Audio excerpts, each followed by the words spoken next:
Presented by McDonald's of Glasgow, it's time for the Brown Sports Bag from the Heart of the Barrens, a weekly local sports machine on ESPN Radio 1230. Alongside John Butler, here's your host, James Brown.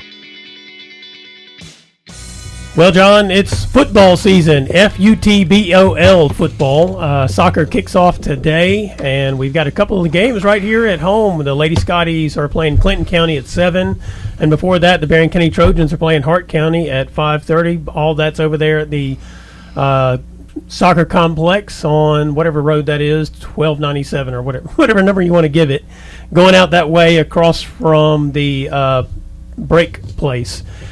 So anyway, soccer season's here, otherwise known as football in every other part of the world except for here. Golf, as we mentioned last week, has been in full swing, and both the Lady Scotties and the Trojanettes had their invitationals this past week. Let's talk about that real quick before we move on to other stuff. And also coming up in a little bit, we'll have an interview with Jeff Garmon. So anyway, at the golf tournaments, the girls' golf tournaments, the Lady Scotties finished third in their own tournament. Marshall County won it, and South Warren was second. And then on Saturday at the Trojanettes event, the Lady Scotties finished second behind South Warren. And I think Barron County's girls were third in that. And one of the things that came out of the first, from what I saw, those two invitationals, is that South Warren's the best team in the girls' regional. They've won about every tournament. Yeah. And at least they're beating all their regional contenders. Yeah, they shot 308 as a team on Saturday, which was a crazy score. Yeah, Faith Martin and I think her name is McKenna Stahl are their two best players. Faith Martin's one of the better players in the state. They both shot 72. Yeah. Which is pretty darn good at the lake. I mean, and look, you know what's interesting, too? I mean, to me, when you were out there at Barron River Lake golf course, that thing looks much tougher than the one at Willow Oaks. But everybody shot pretty well. Barron struggled a little bit, I thought, on their own course, their home course. But some of them did. You know, I mean, Glasgow came up second, and it was a good field too. And Abby Lee and Nina McMurtry, both shot 78. Like Barron was third. Bree Russell shot 76. You know, she was fifth overall. I think Lily Shipley shot 84. Yep. And it seems like those three teams, South, Glasgow, and Barron, may be the top three teams in the region overall. South is by far, and Glasgow and Barron have been pretty close to each other and most of the year. And Abby Lee and Bree Russell have kind of led the pack of both teams so far this year. Yeah. One of the things that came out of the Scotties Lady Invitational that was interesting was Barron County has a B team that's played in all of these events. Carly Delk actually shot 76 on the B team at the Lady Scotties Invitational. Now she moved up to the A team and played Saturday, and she struggled a little bit versus that 76. But if she had been on the A team at the Lady Scotties Invitational, they'd have been one stroke behind South Warren in that particular event. So, to your point, they do look like the three best teams in the region, and they've already played with each other several times early in the year. And it's going to be interesting to see how things improve and whatnot. I think Glasgow won today at Greene County. Was that today or was it yesterday? Friday. That was Friday. Yeah. Okay. Maybe they were second. They were one or two. So they was over. That's not an easy course either. It's 9 holes, but it's very hilly and so forth. Yeah.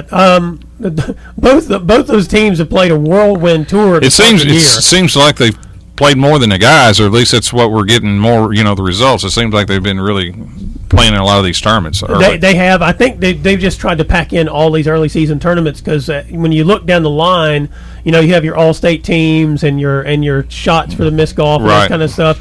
And so I think if you feel like you've got players who have a chance at those things or teams that have a chance at those awards, you need to get in these early season tournaments because once school starts, they're really only on Saturdays and they kind of thin out. You might play midweek matches and that kind of thing. Right. Well, Barron girls today are at Lexington Christian Academy in Lexington. Yeah. So that's, they've been very busy and doing some. They've been to Lexington Catholic as Collins in Louisville, so they've had a very, very aggressive early schedule. Yeah, and I wonder. I mean, they all looked a little bit tired on Saturday, and maybe that it was hot too. Yeah, it was. I mean, it was a shotgun start at noon. I put in I think 4 miles myself walking the course. Hey, walking 18 and either toting your own bag or pushing it, that's a lot of work. Yeah, that's one thing I think that people kind of forget is that, and even if you can push it these days, man, that's still a lot of weight to haul around. That's correct. I mean, you're not in a cart going to your system. No, I mean, so that's, if you look at, I think Glasgow, maybe Barron played in 5 tournaments in 10 days, and I think Glasgow had like 4 in 6 days, something like that. Man, that's a lot of miles these players have put on, in a week's time, if you think about it. And you, like I said, I think they all looked a little bit worn out by the time they got done. It's like I said, the start time was noon. We got a little break of the weather at the early part of last week. Yeah. But then it's heated up these last few days. And it's hot today. Tomorrow's supposed to be miserable. Yeah. Now, you guys start school on Friday? Wednesday. Okay. So I think Glasgow is either Wednesday or Thursday. Oh, they're Friday? Okay. So, yeah, everybody gets school started, so I'm guessing they're going to try to get in these last tournaments here. Or you can play during the week. You can get 18 in if you start in the morning. It's hard. You can't do that if you're trying to play a team golf competition after school. Right, yeah. Well, I guess that's when things start to break up into the matches. You'll have, like, the 3-team matches and that kind of stuff. Right. They'll play, 9 holes? 9 holes. Yeah, so, and I think the boys have already done that a couple of times. I know Glasgow played Saturday. Boys, they played in a tournament. They shot 337.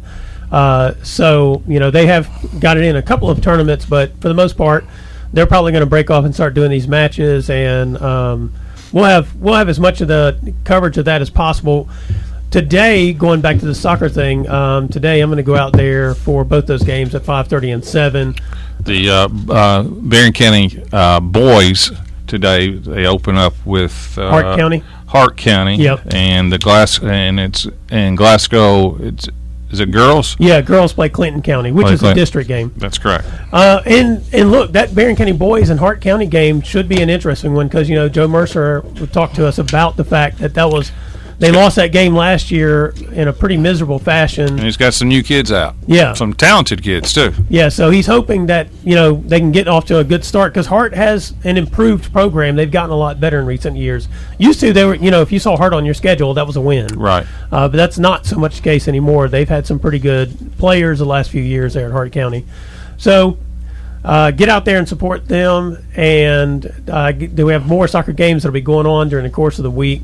What I was going to say is that on my Twitter account, I will have some coverage of that stuff. It's J Brown ESPN KY, and we have some new things that will be coming up as well that we're going to be doing with local sports, which I'll tell people more about once all that's kind of set in stone.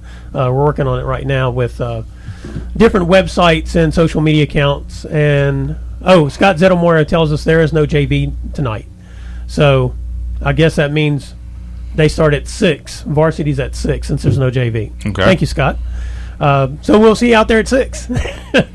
And the boys and the Barron County boys at 5:30. Yep, that's right. And I guess they're going to be right across from each other, so you can pay to get in and give whichever school you primarily support. You can give your money to that person at the gate, but you can wander back and forth. That's true. So you can get to see a lot of soccer.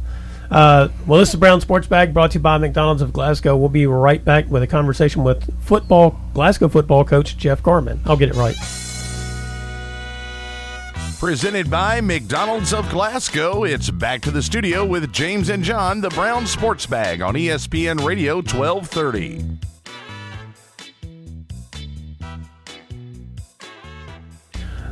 Well, John, we got a chance to talk to Jeff Garmon about the Scotties football team this year, ask him questions about strength of schedule, how the playoff format sets up, moving up to 3A, being an underdog in their own district for the first time in who knows how long, and how all those things affected them. And we talked a little bit about the disappointment of how last season ended in that loss to Walton Verona. So here you go, Jeff Garmon. We are back with the Brown Sports Bag, brought to you by McDonald's of Glasgow. We are continuing our tour of football coaches, and today we've got Jeff Garmon with us from the Glasgow Scotties. Thanks for coaching us. Well, you can coach us too, Coach, if you like. Thanks for joining us. Well, thank you. I appreciate it. You guys are lots of changes for the Scotties this year in a number of different ways. You're not in 2A football for the first time maybe ever. I mean, since 2A's been around, right? Yeah, to my knowledge, we've always played 2A.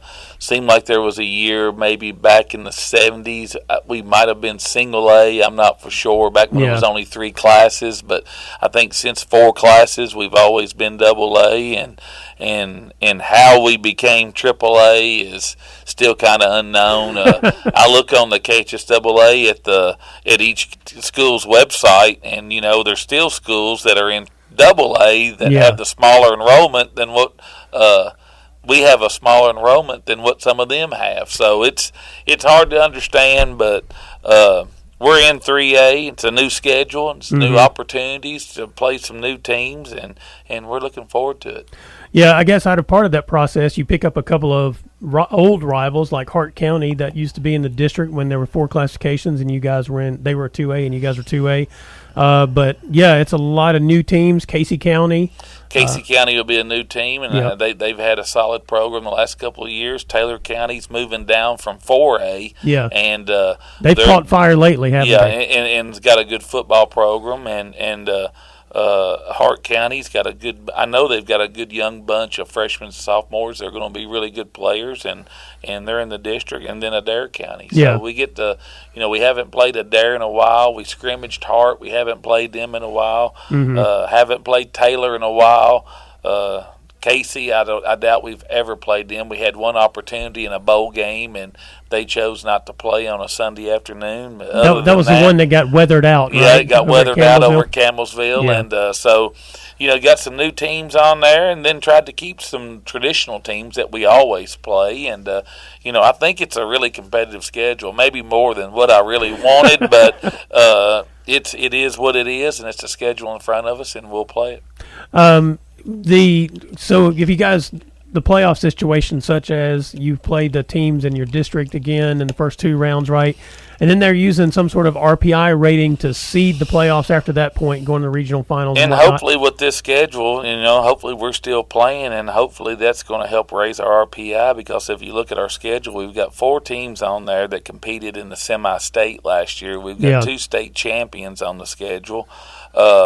So, with that, it changes the regular season a little bit. The district champion's not crowned until the second week of the playoffs. That's a little different. So you kind of play to find out what your seeding is, and then you have another district tournament the first 2 weeks of the playoffs. Then it goes to the RPI ranking, and I don't think you find out till that Saturday of who you play if you're fortunate enough to continue to play. Yeah, that's got to be a wee bit stressful, but I guess you wouldn't have known till that Saturday anyway. But you'd have had a better idea. You'd have known winner. You kind of know what your path would be. Here, you really don't know what your path is. The unfortunate thing for us is, also by us going to AAA, they also bumped up DeSales and Cal into AAA, and that could be a factor for us, or it could not be a factor, because we could not eventually not see them. One of them two is going to beat each other out, in their district play. So, if we're there that third week, we'll be tickled to death. I can tell you that. So it's always fun to get to play that third week of the playoffs, and hopefully win that game to increase your chances to try to get to Lexington. Yeah. Do you like this playoff format? And they kind of sprung it on you guys in the spring. You really didn't get a chance to prepare for it, setting your schedule. And what I learned a long time ago was the Kentucky High School Athletic Association are going to do things the way they want to do things. I think the coaches, I think the football community had very little say-so in the matter. And so you just I've learned over the years, just take what they tell you to do and do it to the best of your ability, because at the end of the day, they're going to do it the way they want to do it, and it may be good for football, it may not. I did agree, to some extent, there were some matchups of 1s and 4s with some extreme travel that probably needed to be looked at, needed to be addressed. You could look at it a lot of different ways. You could eliminate some teams from the playoffs and probably kept it more traditional the way it is. They've tried this format before. This isn't the first time. This has gone before. They had a 2-year window. Yeah, so it's kind of circled its way back around, and who knows what it'll be like in 2 more years. Yeah.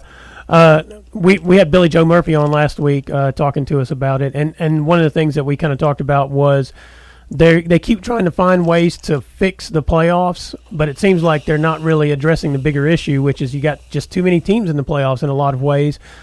because of the 6 classifications and almost everybody gets in and that kind of thing. And well, I think that's the key to it. They want everyone to be involved and to get in, and to do that. If you go that route, it's hard. Yeah, and it's hard to do, and it's hard to please everybody, and this is what you get into, and you've got discussions like this of what's best. And I know the football advisory committee met and they went over all this. They were under the impression it wasn't going to happen, and then 2 days later it does happen. Yeah, and it's that's what the KHSAA is paid to do, is to make those decisions, and we just have to live with it. And like for me as the head football coach at Glasgow High School, we're going into All A in all of our sports. Yeah. And somehow or another we got bumped up to AAA. It doesn't make any sense to me, but it is what it is, and it's a new opportunity for us, and it's a chance to play some new teams. And if you're fortunate enough to get through those first couple of rounds, I don't care what division you're in, there's quality football teams when you head into that second and third round that you're playing in the playoffs. The first round games were a little bit out there. Yeah. But no matter where you're playing, what division, there's quality football teams, so you're going to have to be able to play and perform. It's just going to be different people than we're used to seeing. Right. So you mentioned your schedule and how this affects the RPI rating. I mean, one interesting thing is you picked up the defending 5A state champion South Warren. I think that's your homecoming game. Is that right? It might be our homecoming game, but it may be I think the Hart County game may be our homecoming game the week before it. But with that week, what happens is it's a tough week for us to find any games. Yeah, because there are 5 teams in your district this year as well, so your schedule's a little different than it has been. It's a little bit different than it has been, but a lot of teams schedule district games that week. There's not a real good opportunity out there of who to play. In the past, that's been a game that we had to go to play Louisville Seneca. We've been playing Franklin in that spot in the past. It's always been a quality football team, either in the fashion of Louisville Seneca wasn't rated very high, but they were a 6A school, and we were a 2A school competing against them.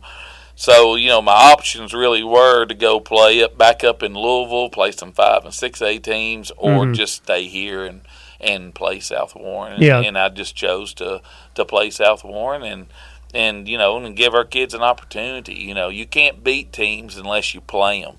And, we're not going to shy away from anybody. We just don't want to put ourselves in a situation where we overschedule and we get beat up real bad. Yeah. But I think that game fit into our schedule, so we decided to play them. We know it'll be a great challenge and a great opportunity for our kids, but that's what you put them out there for, is a chance to make plays and do things. And I still want our kids, one of my goals for this whole thing is to have the same feeling that I did back when I played at Glasgow in the 80s, and we feel like we can compete with anybody. And no matter what their classification is, we just got to get in there and play. And in the 80s, it worked out. Hopefully we get some of that same magic and we find a way to win a ball game. And that's what you play. But you can't shy away from it. Right. You can't shy away from it.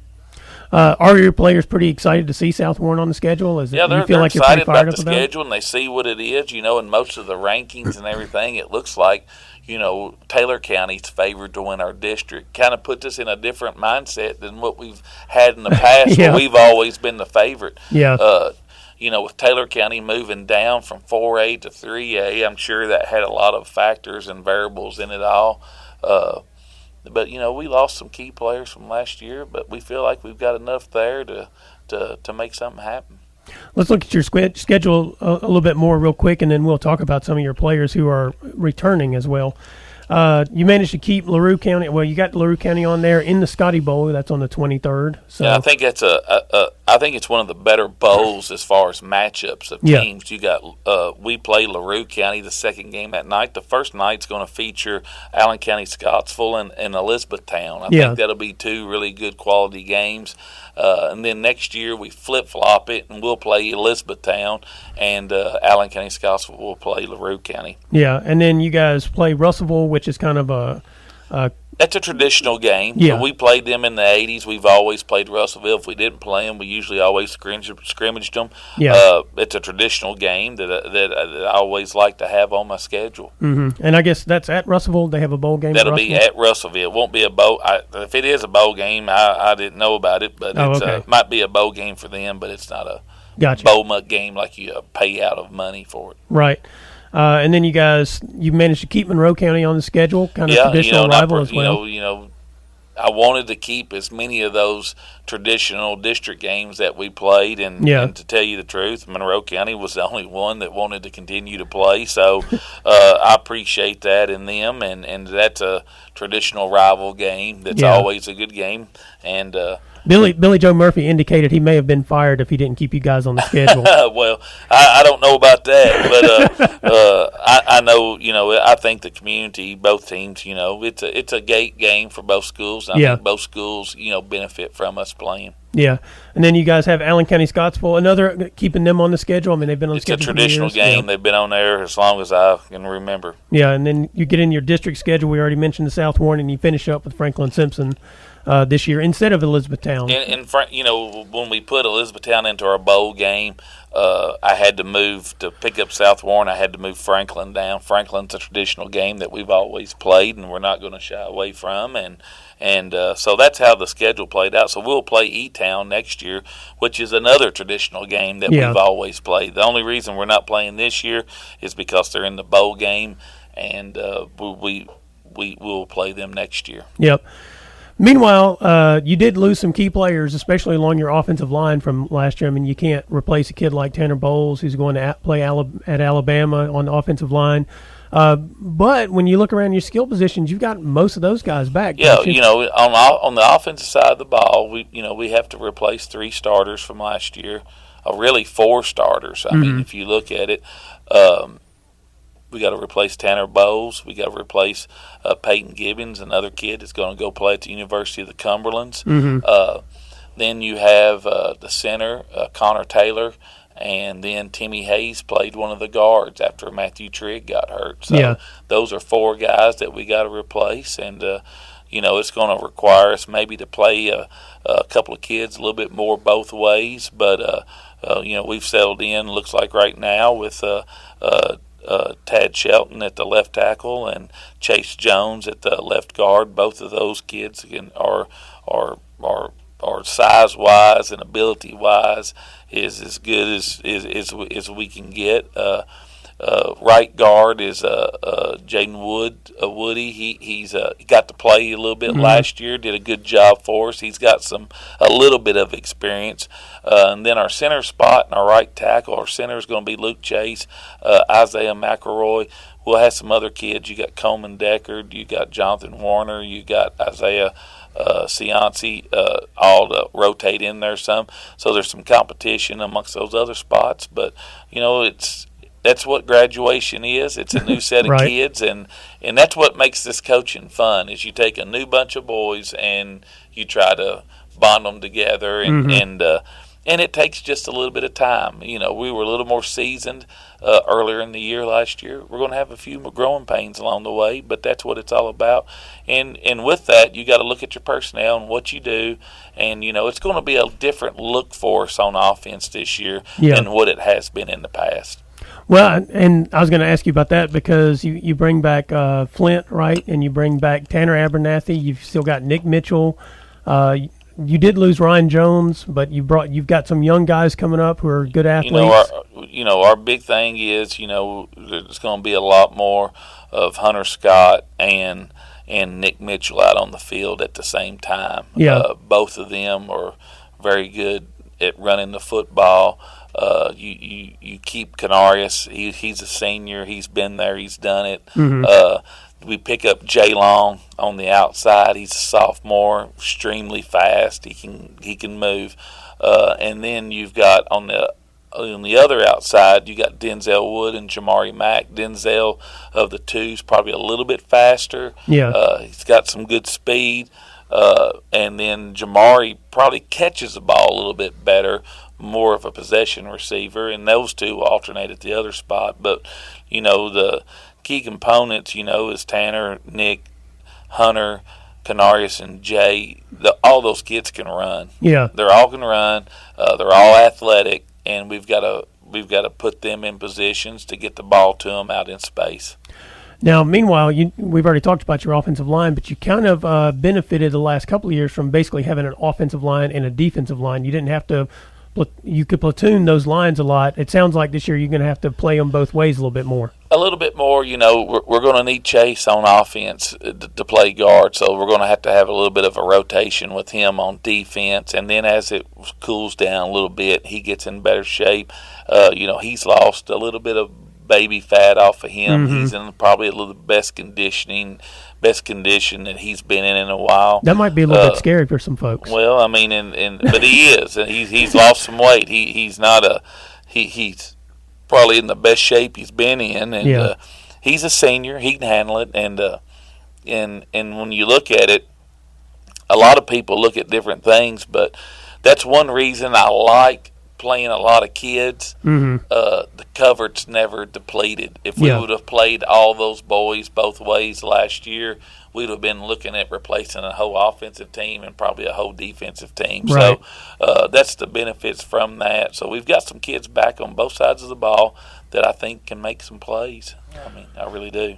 What about your linebackers and secondary? What do you look like there? Well, we return on our defensive line. We got 3 starters back on our defensive line. We're in pretty good shape there. We've got an edge player looking at maybe rotating Nick on defense some, Mitchell, and also rotating Xavier Ferreira at that anchor position. To Willie, we got DeMario Austin. We got Draylon Allen, both new players that I think in time develop into being really good players. This doesn't happen very often. We're replacing both of our inside linebackers. Yeah. We got Mason Bragg, who's a junior, and it's going to probably be a committee of sophomores of Andrew Phillips, Jaden Wyrock, Hunter Scott, all looking at playing that Mike. I think our secondary will be pretty solid. We got Denzel Wood back at his spot at Rover. Julian Austin's back at his familiar spot at corner.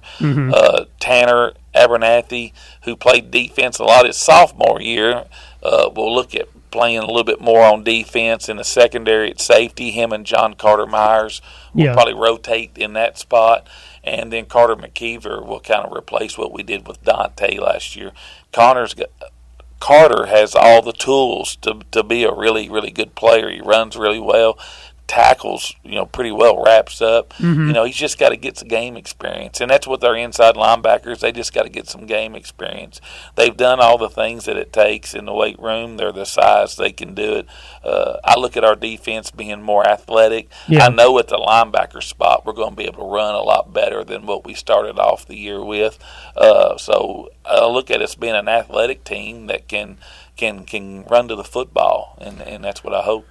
Does that open up the ability to kind of play more of the type of defense you want to play, an aggressive defense? Well, in our years past, we've always had more of a athletic Mike linebacker. And, last year I had to do some covering up in some spots. And eventually down the road, I think it was like the E-Town game, week 8 or 9, whatever week it was, we ended up moving Ryan Jones to that Mike linebacker. That's kind of where our scheme, having a guy that can do that allows us to do a lot more stuff. So we went back to really having a more athletic Mike linebacker that can cover people on pass and run, and just trying to get faster people out there on the field. And but you can't put a price tag on experience, I don't think. And these kids, we got to give them an opportunity to grow and learn. And will, with our defensive line, with Darian Johnson and Chase, it's about as good as you're going to get. Darian is probably as good of a high school football defensive lineman as you will find in this area. So is Chase. Then Darian's cousin Duran plays nose, got to play some last year. He's got an idea how to do that. Yeah. We just got to replace some pieces around the edge. You want really good edge setters. Those are new kids. We've got to work on that. And but I think in time, I've told our kids this all along, the great thing about this is we're playing some new kids. They're inexperienced. Our ceiling is a lot higher this year to get better. And And as a coach, from last year, I question that about myself and the fact of how much better did we really get last year from week 1 to week 13? How much better did we really get? And when you have an older team and they're all a lot of seniors and they're experienced, I don't know how much we really, really improved. We were pretty good from the get-go, and I thought we were pretty good at the end. And I think this team has an opportunity to with a higher ceiling. And I think this team is different in the fact of we're not as big and we're not as strong, but I think we're a little more athletic than where we were in the past. So it'll all play out. We got to find out what this team's strengths are and, play to them. Did the loss to Walton Verona bring any motivation to your guys who were coming back to try to do better this year? Because you guys, the expectations were pretty high, and that had to be a pretty disappointing loss. It does to me, and it starts with me. And I've got a bad taste in my mouth, and I can't wait for that first game. And for the simple fact of, I take responsibility for everything that happens in this football program, and it starts with me. And I had to sit back and had to look at some things and study some things and see, what direction, we needed to look at and going. And I think one of them is, we've got to get more balance on offense. And that's one thing that we've really addressed and we've really tried to stress this summer. And I think we've got some schemes that can do that. And I think we've got some personnel that can do that. And it just takes a willingness to change. It's hard to change, especially when you were successful doing it. Yeah. If you're getting beat and you're doing something wrong, it's real obvious. Right. But when you're winning football games, but in the back of your head that there's going to be a game out there one day and you've got to be able to do this, this, and this, you've got to sit back and really look at it and ask yourself, what are you playing for? And for me, coaching, it's the opportunity to coach these kids and put them in situations to excel and do their best. But it's also, I've been there and done it. We go out to try to win every single ball game. Yeah. But in the end, I think you want to do well in that playoff game. And I thought we let a game get away from us last year that I thought we were the better team. Not taking anything away from Walton Verona, but we played a style of game that kind of played into their hands and you guys kind of had a game where you let them hang around. We let them hang around, and they did a really good job stuffing the run. And in the last 3 minutes, they ended up making 2 plays that changed. And that's really the only 2 plays they made all night long. Yeah. And it changed the ball game. And I don't want to take away anything that we did for the season. We had a great season. But I thought we should have won that last ball game and put another regional championship into our trophy case, and I felt like we let it get away. Right. And the interesting thing about moving up to 3A, just real quick, is that you mentioned Taylor County's predicted to win this district at the start. I think maybe they had Casey County ahead of you guys in one of the preseason things I saw. So it's probably the first time Glasgow's been in opening a season where you guys people are like maybe second guessing you or doubting you. Well, I think the only adjustment, the only way I can see where they're not putting us in a tier with certain play teams, and I haven't seen that poll where Casey County was ahead of us, but I think the big thing is from us going from 2A to 3A. Yeah. And I think they're looking at there's teams dropping from 4A down to 3A. There's teams that have been in 3A, and I think a lot of it is that we're the 2A team and we're moving up. And, they put us where they want to put us. Everybody's got their opinion. That's like I tell our boys, and it's going to put a chip on my shoulder. I know that, and we've got some things to go out and prove. And the only way you prove it's out on the field. And we'll let that take care of itself when it gets out there. Yeah, it's probably the first time in a long time Glasgow's walked onto opened a football season with the we got something to prove, other than just maintaining our position, right? It's happened before. I mean, there's been years where Monroe County, I can remember when the Wilson kid, they were probably favored ahead of us, but it don't happen very often. But I will say that. But this is all new to us, and like I said, You put them out there. You put the schedule out there. You put it up there, and maybe they're looking at the schedule and thinking our record's not going to be very good. I don't know, but until you're in the situation that Glasgow is, and you try to go out and make a schedule, what you're going to find is nobody wants to play you, and it's very difficult to make a schedule out. And the better you get, I can only imagine what we're like. If you're over there and you're South Warren, who wants to play them? And it's difficult to make these schedules out. And, and that's what, people do. They sit around and they talk about, just like we are right now, about what we think is going to happen when, and in all honesty, we have no idea what's going to happen. And we'll play the games and we'll see how it goes. Yep. Anything else you can think of, Coach? No, I think we're pretty good. Looking forward to everybody coming out and supporting our bowl game. And like I said, I think it'll be a good deal. This is a great senior class. It's been very successful. You go back and count the records up. They won 11 games as a junior. They won 10 games. I think they won 8 or 9 games their freshman year. This senior class has won as many ball games as any senior class that has come through here. These seniors know what it takes to win and get it done, and I believe deep in my heart that it'll happen. All right. Well, thank you a lot, Coach Garmon. This is the Brown Sports Bag brought to you by McDonald's of Glasgow. We'll be right back. Presented by McDonald's of Glasgow, it's back to the studio with James and John, the Brown Sports Bag on ESPN Radio 1230. Well, John, we've heard from all of our area football coaches who were able to join us. I want to thank all of them for coming in, talking about their teams. I imagine for a coach, it's kind of the worst thing to do is talk about your team before the season starts, because you know what you would like to happen during the course of the season, but you have so little control over so many outcomes. Yeah, and it's so hard in high school to be perfectly honest. Yeah. Because you're dealing with teenagers who still live at home, and you have parents, and you don't want to insult people, and you don't want to hurt people's feelings, and it's hard to come out and go, we're just not real good. Right. So it's hard. You can't be negative Nelly about it. Honest. Really is what it is. No. So it'd be refreshing, but it's politically, you can't do that.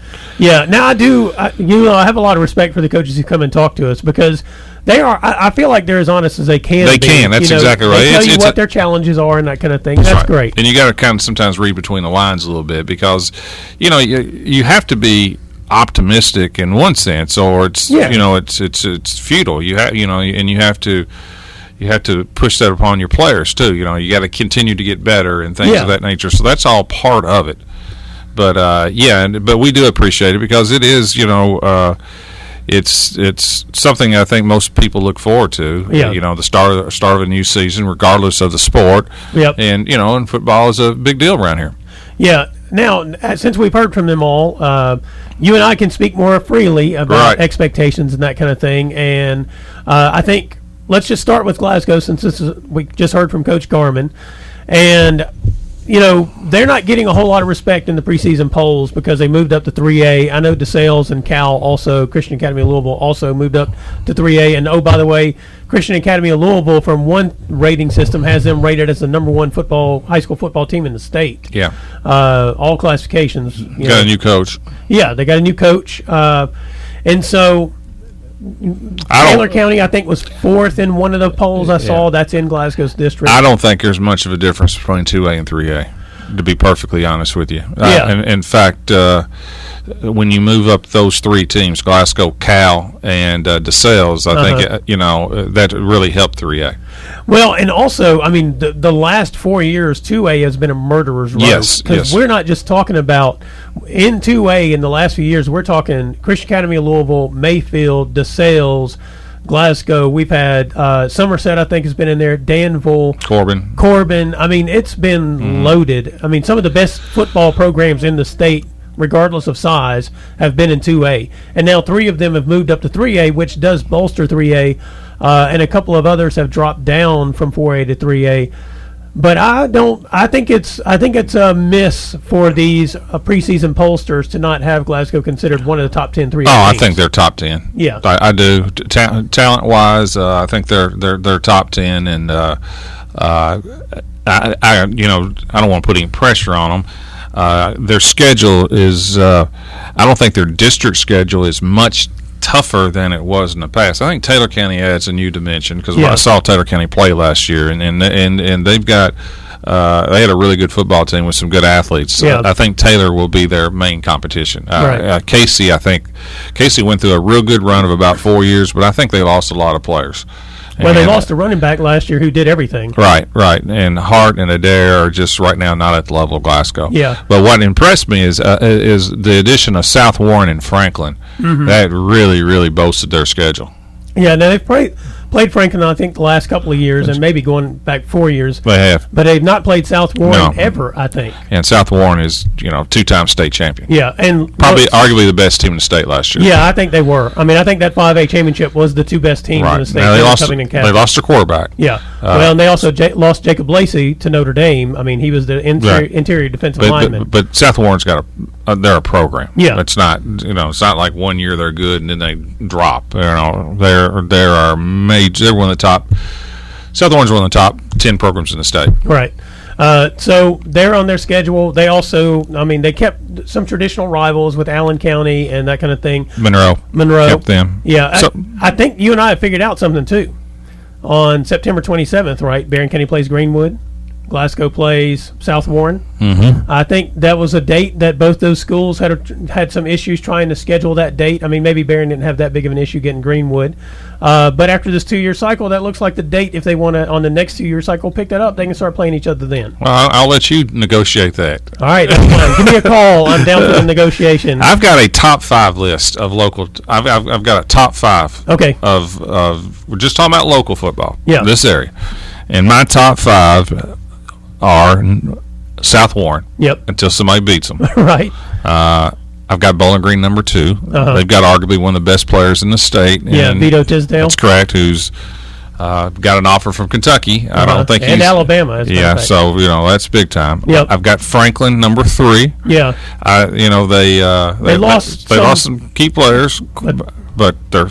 Franklin. I think their quarterback was a sophomore, and their freshman, wasn't he? Yeah, maybe he was a freshman. Their wingback, who scored a lot, was a junior, so he's back. They had some good linemen who were coming back too, so they'll be tough. Then I threw Glasgow in 4. Yeah. I think they're probably in this area, and then I think Warren East could be pretty decent. They had some really good skill players last year. Yeah. That's. I was trying to think of another one. I think Barron's going to be improved this year. Yeah.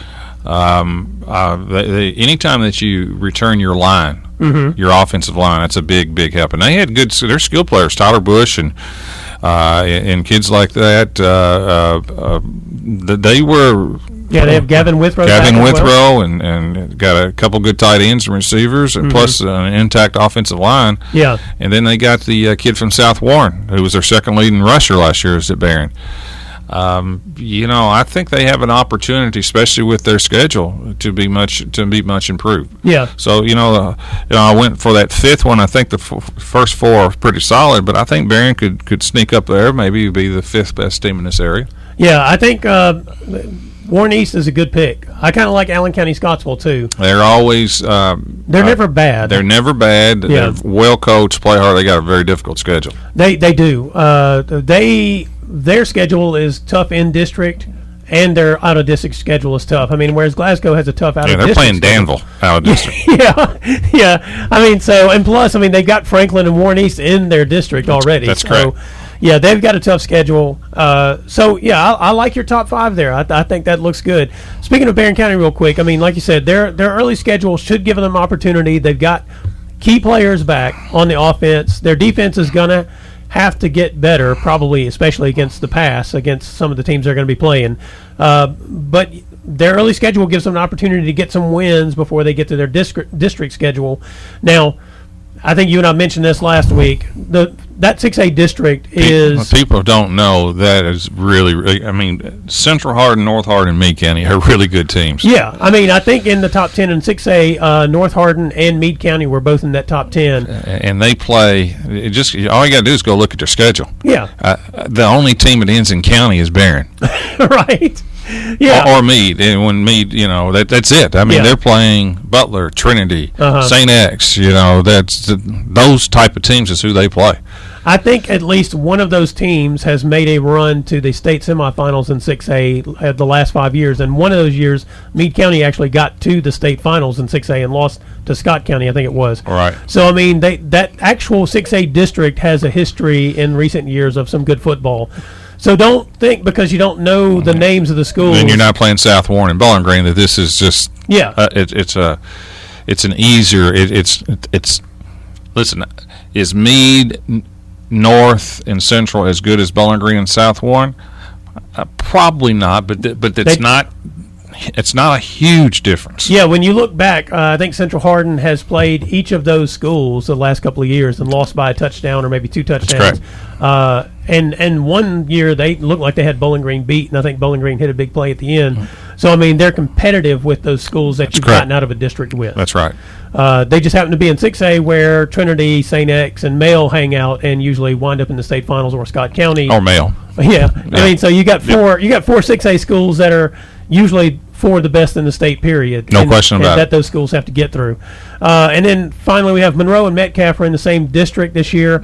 I think you and I, after Billy Joe talked to us last week, we would say Monroe's the early favorite. See, that was a really good interview. Yes. Because Billy Joe let us, he told the world, about the Pettit kids back at quarterback. Yep. And that kind of changes everything with me. Yeah. And that really elevates them. Because that was the one position, and that's a critical position that they've had so much turnover in the last few years. Yeah, I mean, I think they ended up having 5 people play quarterback last year. They had 4 in one game. Yeah, 4 in one game because of injuries and, Yeah. and just whatever. And, they were like down the run in the wishbone, I think, with Brooks back there at different times. And so Pettit will bring stability there, and that'll be fantastic for them.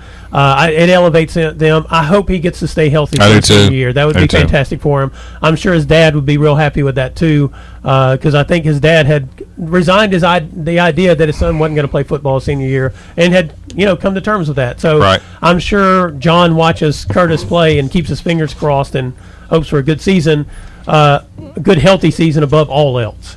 And then Metcalf's young, a lot of sophomores. A lot of sophomores. I think LJ feels good about the sophomore class, but as we know in football, the difference between a sophomore and a senior is tremendous. It really is. It really is. And they don't. Their numbers are about normal for them. Yeah. I think he said they had about 30, and that's kind of normal for Metcalf. Yeah. But when you're kind of that thin, you got a lot of kids playing both ways. If you lose one, that's really like losing 2, because normally your better players are playing both ways, and so they've got to stay healthy. Yep. Well, this is Brown Sports Bag, brought to you by McDonald's of Glasgow. We'll be right back. Presented by McDonald's of Glasgow, it's back to the studio with James and John, the Brown Sports Bag on ESPN Radio 1230.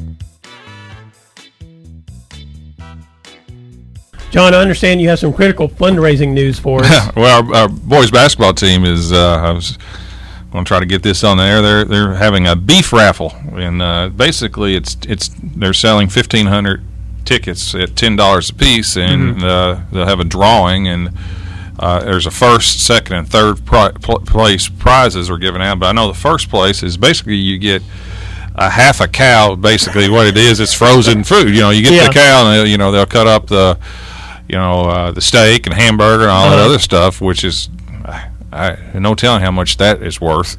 So I guess second place gets the cow tip. No. It's totally different. I can't remember. I should have brought the other ones, but I'm joking, folks. Don't take that seriously. But anyway, it's currently, and there's a limited amount. So if you see a member of the boys basketball team or a member of the coaching staff, they got you a raffle if you want it. I just love the fact that you could win half a cow. That's right. That part just cracks me up. Well, in the non-bovine related news, Dalvin Smith, this has been a couple of weeks, but he got moved to tight end for the WKU Hilltoppers. I thought that was very interesting. Yeah. I mean, he's Dalvin is, he's one of the best athletes I've ever seen. Yeah. And about 6'3", 6'4", Yeah. and the new coaching staff has decided to move him tight end. If he, in my opinion, if he can handle the weight, because you'll need to be 230, 220, 230, 240 to play that position, because there's blocking. He could be dynamic at that position. Well, and maybe some of the coaching staff had seen his brother Lawan, because they were all at Western in 2011 when Lawan, 2012 when Lawan came through At Glasgow. And then he went to Eastern and he got massive, and so maybe some of them had seen Lawan and thought, if Dalvin, we can get that kind of size onto Dalvin, and then we can maintain some of this athleticism that he has, then he's going to be a great tight end. Right. I would suspect, because he does have to put on some weight and size, that we might not see him on a field for a couple of years. Maybe he'll get to play special teams. Maybe probably not this year, but. Who knows? He's a tremendous athlete. I wouldn't put anything past him if he can stay healthy. Well, and based on Tyson Helton's unhappiness with his offense from the scrimmage on Saturday, he may be looking around going, all right, go ahead and get in there. He wasn't real happy. He was not happy. He was very pleased with the defense. But offensively, I don't think he was happy with any of the quarterbacks. And, he's committed to throwing the ball downfield and making big plays. And I don't think they got a lot out of it. And he was, it's interesting how coaches react to these inter-squad scrimmages. UK was not happy at all with their defense. And I've always thought, it's a tough situation, because if one side plays well, the other side's probably not. That's right. So, if you're happy with your defense, that's probably not real happy with your offense, and vice versa. That's why those inter squads, I think, are a little tricky. And I'm not the least bit surprised that WKU's defense would be ahead of its offense, because their defense was not bad last year. They were good last year. Their offense was just bad in very weird ways, I thought, last year. Mostly quarterback. They never could find a good quarterback. And Coach Helton did something very unusual. He retained the entire defensive staff. Yeah. Normally when that's how happy he was with them. That's right. He retained them. So he was very, very pleased with them. So they probably should have an early advantage, because they're under the same system they've been playing under for the last couple of years. Yeah, no changes. And they had a number of good players that were going to be back on defense. And so the offense got a transfer from Louisville and a transfer from UK too, I believe. Yeah.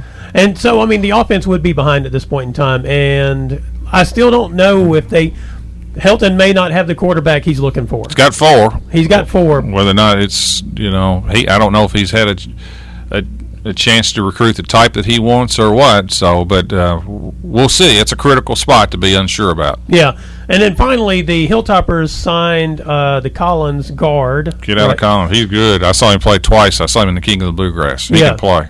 Yeah, so he won't be next year. Yeah, he'll be a senior this year. Class, That's right? correct. So we'll see. Stansbury keeps adding guards, trying to find one that can play the point, I imagine. This is Brown Sports Bag, brought to you by McDonald's, and we'll be back next week. Thanks for listening, and be sure and join James and John once again next Monday at 4 for the Brown Sports Bag, a local weekly sports machine presented by McDonald's of Glasgow. This is WCDS Glasgow, ESPN Radio 1230, your total sports leader.